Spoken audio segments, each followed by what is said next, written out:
All right, so you're here because you want to get to the good stuff right. You want to cut through all that noise and really understand something interesting and important. Absolutely. You want to be in the know without spending hours and hours reading article after article, you So know? exactly. And that's exactly what we do here. And today we're diving into a truly iconic moment in American music. hmm Like, think about it. We're talking about the meeting of two absolute Yeah, legends. we've gone through all the firsthand accounts and every detail about this day, March 26th, 1960, to bring you everything you need to know about the day the king met the voice. Elvis Presley and Frank Sinatra. I mean, Elvis, the king of rock and roll, the guy who like Yeah. single-handedly shook up a generation. Yeah. And then you have Sinatra, the voice, the epitome of cool. Right. Like he set the standard for a whole era. And for so long, people thought of them as rivals, you Mm-hmm. know, two musical titans from different worlds with these huge groups of diehard fans. So when they finally shared a stage, well, I can't even imagine the anticipation.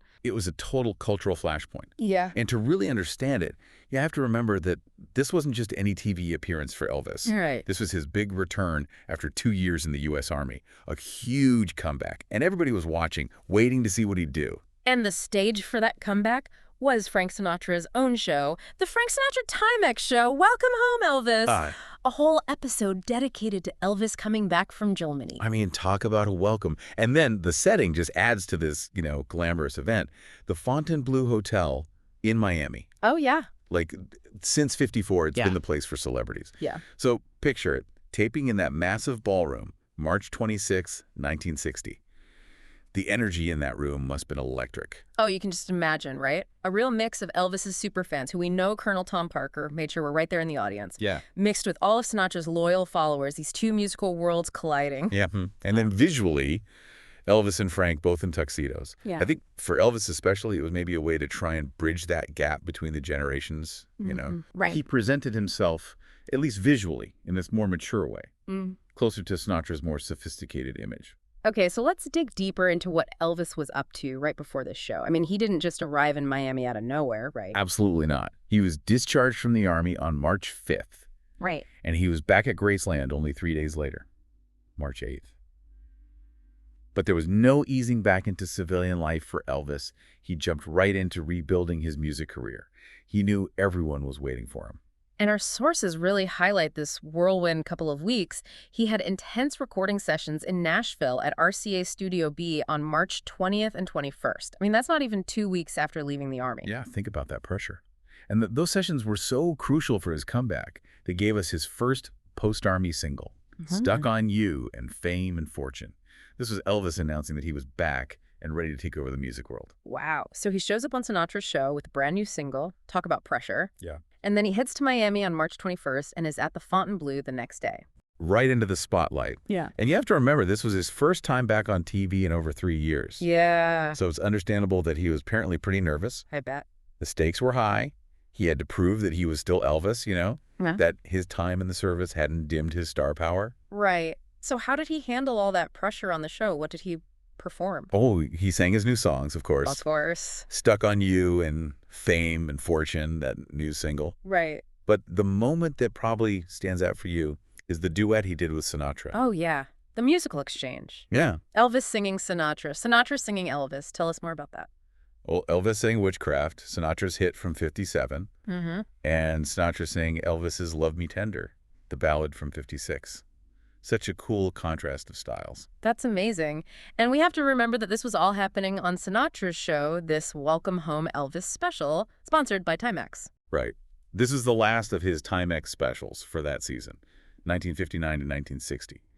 And, Sinatra was a huge star, but he definitely knew what a big deal Elvis was. He knew having Elvis on the show would be huge for the ratings, which probably hadn't been as high as he'd hoped for his previous specials. Right. The business side of these artistic partnerships is always interesting. Our sources say that Elvis was paid $125,000 for being on the show, more than Sinatra was paid to host. Wow. That really shows how big Elvis was at that moment. It definitely does. Yeah. And despite what Sinatra might have thought about the money, the chance to have a massive audience tune in to see Elvis clearly won him over. And of course, Sinatra also performed his own songs that night. Yeah. What else did he sing besides Love Me Tender and the duet? Well, he did It's Nice to Go Traveling, which is even in the longer title of the show. And he sang Witchcraft solo. before the duet with Elvis. Then some of his classics like Gone with the Wind and You Make Me Feel So Young, a real showcase of his style. Okay, so let's break down that medley. Witchcraft meets Love Me Tender. What was the musical result of that? It was really unique. Elvis singing Witchcraft and then Sinatra doing Love Me Tender in his signature swing style. It felt like a real effort to blend Elvis's rock and roll with Sinatra's more established sound. And how was their interaction on stage? Our sources say they seemed pretty comfortable, even friendly, and there was some lighthearted banter between them. Yeah, they had a real camaraderie going on. And the audience, especially Elvis's fans, were going crazy. The energy must have been incredible. They even ended the performance with their arms around each other. It was a fun collaboration. And what was the critical reception? Was everyone as excited about it? Not exactly. Some critics felt that Elvis didn't sound his best on Witchcraft with that swing arrangement. But most people liked their harmonies on Love Me Tender. And there's that famous comment Sinatra made right before the duet. He said to Elvis, "You do Witchcraft and I'll do one of the other ones," talking about Love Me Tender. Some people thought that was a little condescending. It's hard to know for sure what he really meant. But no matter what you think of the musical performance, the fact that these two giants shared the stage and sang each other's songs, that was a huge moment. Yeah, it was symbolic. Like, Yeah. even if it wasn't perfect musically, it was a blending of two massive musical eras. People were definitely talking about it afterward. And it's interesting because we know that Sinatra had said some pretty harsh things about rock and roll in the past. To put it mildly, he called it deplorable, a rancid-smelling aphrodisiac, and the most brutal, ugly, degenerate, vicious form of expression in 1957. That's pretty strong criticism of the music that Elvis basically represented. Wow. And Elvis, when he was asked about those comments, he defended rock and roll. He said Sinatra had the right to his opinion, but that he was badly mistaken. So they clearly had very different views on the music that was shaping culture at the time. Yeah. But the interesting thing is that this TV special seems to mark a real turning point in their relationship. That on-screen friendliness wasn't just an act. It seems like a genuine friendship actually started to grow between them. Really? What makes you say that? Well, after Elvis died in '77, Sinatra said some really nice things about him. He called Elvis a warm, considerate, and generous man, and said he'd miss him as a friend.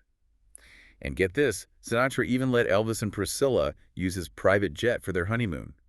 And Sinatra's daughter, Nancy, even appeared in one of Elvis's movies. Wow, that paints a very different picture than the whole rivalry thing we often hear about. It seems like Sinatra, despite his dislike of rock and roll, actually really respected and liked Elvis. It definitely seems that way. It's not like he suddenly became a rock and roll fan, but his actions and words after that 1960 show point to a real, evolving relationship with Presley. So if we zoom out a bit and think about March 1960, what was the overall mood in music at the time? What were people listening to?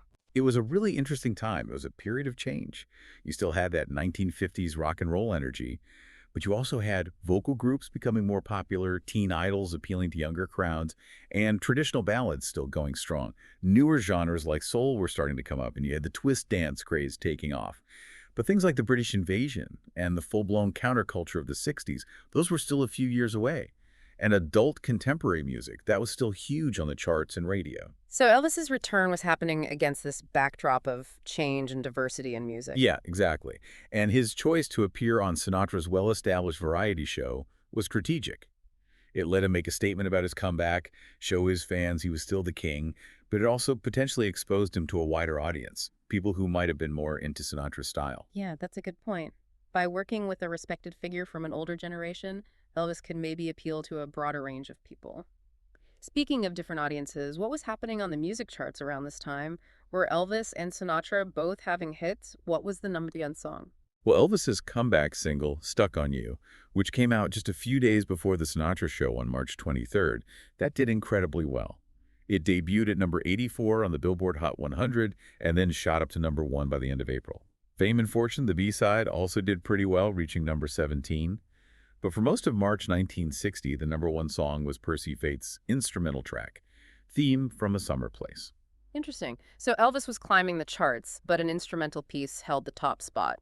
What about Sinatra? Was he having any chart success at the time? Sinatra was still a big name, especially in the UK. In early March 1960, he had 2 albums in the UK top 10 at the same time, Songs for Swingin' Lovers and Come Dance With Me. His next album, Nice and Easy, wouldn't be out until July, but he definitely still had a dedicated following. So it sounds like people were listening to a real mix of music back then, and that detail about Percy Faith being #1 for so long really highlights that transitional period. It's almost like a bridge between those two eras. Exactly. It shows that in-between phase in popular music. And if we shift gears for a second and think about television in early 1960, variety shows were really popular, weren't they? Oh, yeah.